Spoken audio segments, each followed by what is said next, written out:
بھارت میں آپریشن سندور کے دوران اپنے مقرر کردہ فوجی اہداف حاصل کرنے میں ناکام رہا۔ Field marshal Asim Munir. دو طرفہ فوجی تصادم میں دیگر ملکوں کو شامل کرنا بھارت کی ناقص سیاسی کوشش ہے۔ آپریشن سندور میں ناکامی کی غیر منطقی توجہات پیش کرنا بھارت کی اسٹریٹجک دور اندیشی میں کمی کا اظہار ہے۔ فیلڈ مارشل کا نیشنل ڈیفنس یونیورسٹی کے دورے کے موقع پر خطاب۔ اس کورس میں تمام مسلح افواج کے افسران نے شرکت کی۔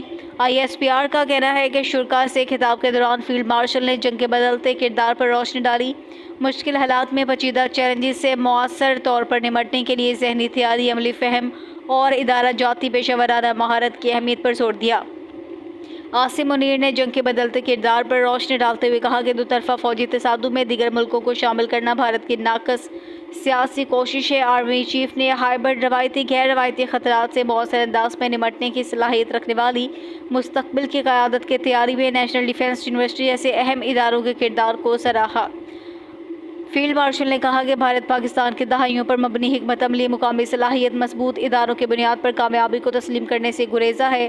بھارت کے خود غرضانہ تنگ نظر برتاؤ کے برخلاف پاکستانی اصولی سفارتکاری پر مبنی دیر پا شراکت داری، باہمی احترام اور امن کی بنیاد پر اقوام عالم کے ساتھ تعلقات قائم کیے۔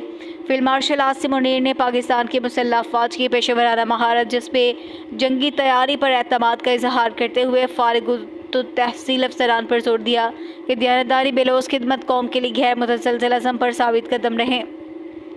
فیلڈ مارشل نے کہا کہ جنگی میڈیا کی بیان بازی، درآمد شدہ فینسی جنگی سازوسامان یا سیاسی نعرے بازی سے نہیں جیتی جاتی۔ جنگی یقین، محکم پیشہ ورانہ قابلیت، آپریشنل شفافیت، اداروں کی مضبوطی، قومی عزم و حوصلے کے ذریعے جیتی جاتی ہیں۔